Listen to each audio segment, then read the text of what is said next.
Selamat datang di Koneksi Antar Materi Modul 3.1. Teaching kids to count is fine, but teaching them what counts is the best.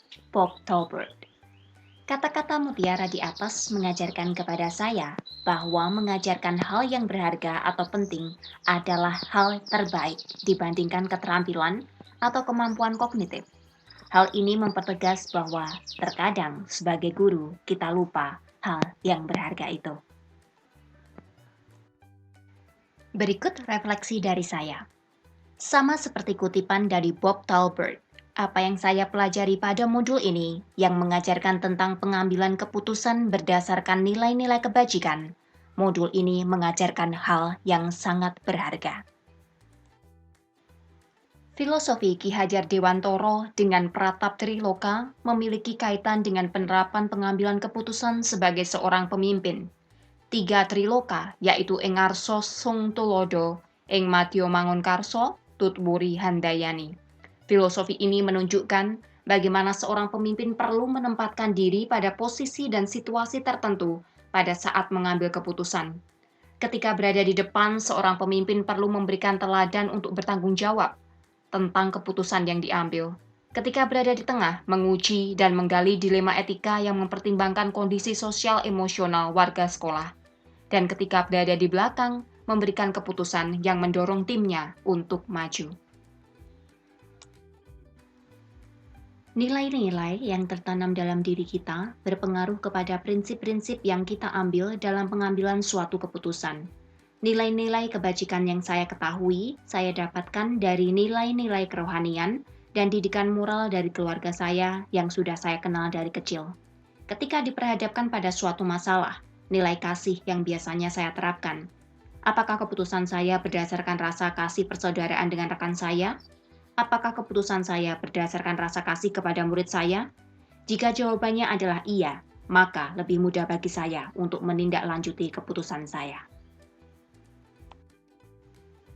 Kaitan antara pengujian pengambilan keputusan dan coaching adalah bagaimana kedua paradigma menganggap relasi antara satu individu dengan warga sekolah sangat penting. Di dalam pendekatan coaching, seorang pemimpin sekolah perlu memberdayakan warga sekolah. Sama halnya dengan pengujian pengambilan keputusan, di mana pemimpin sekolah mempertimbangkan warga sekolah dalam pengambilan keputusan. Keduanya saling melengkapi. Jika seorang pemimpin sekolah dalam proses pengujian pengambilan keputusan melakukan proses coaching pada pihak-pihak yang terkait, keputusan yang diambil niscaya tidak hanya menguntungkan semua warga sekolah, termasuk murid, namun juga memberdayakan pihak yang terlibat di dalamnya. Dari proses ini, maka keputusan tidak menjadi serta-merta aturan yang menghukum, namun alternatif solusi dari semua pihak terkait.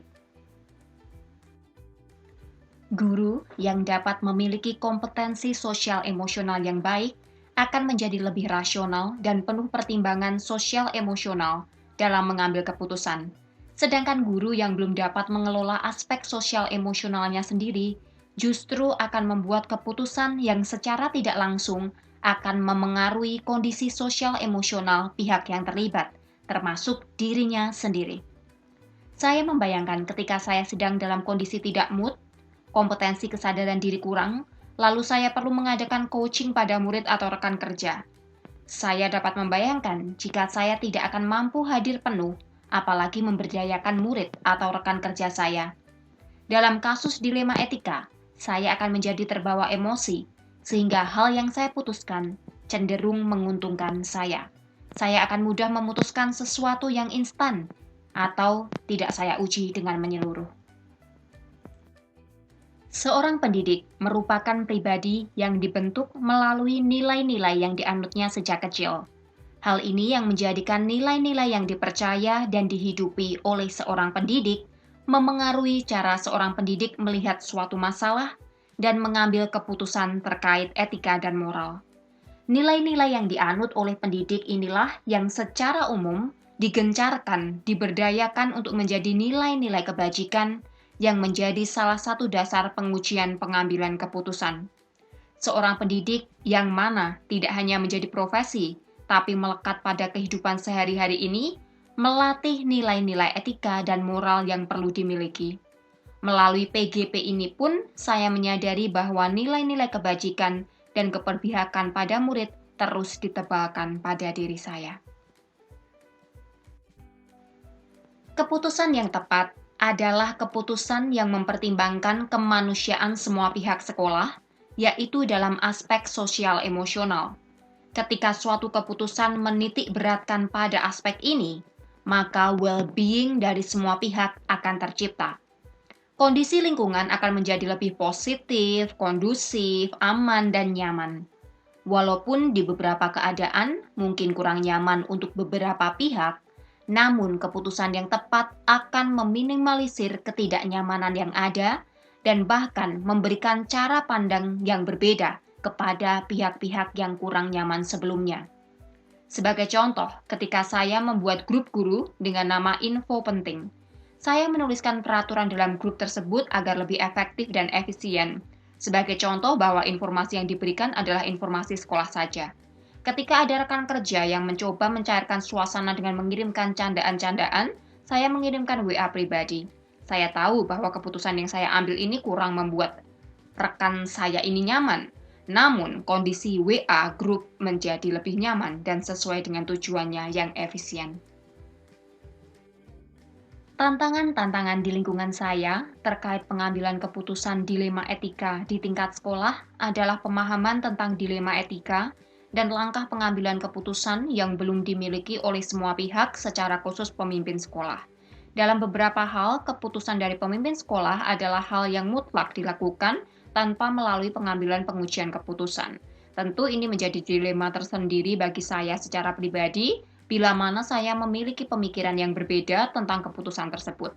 Hal ini tidak dapat dihindari dikarenakan pemimpin sekolah memiliki cara pengambilan keputusan yang mungkin berbeda dan tentu tanggung jawab pengambilan keputusan adalah wewenang beliau.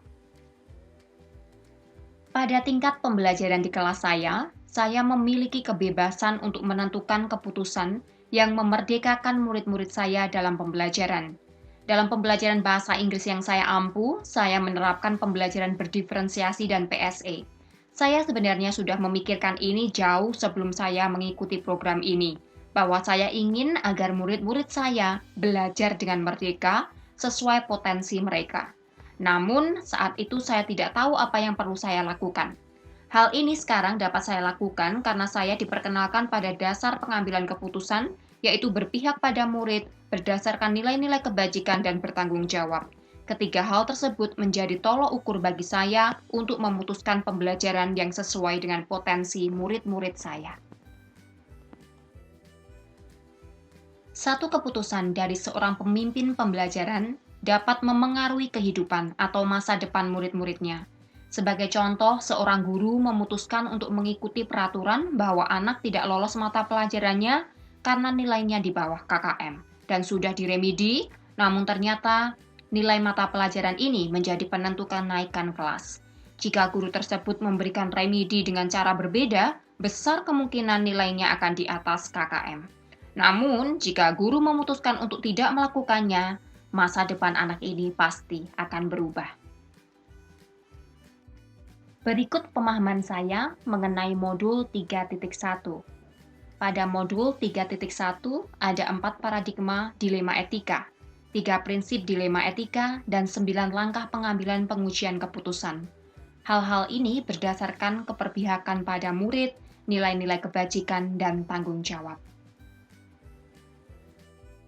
Paradigma dilema etika meliputi 4 hal. Yang pertama, individu lawan kelompok. Yang kedua, keadilan lawan kebebasan.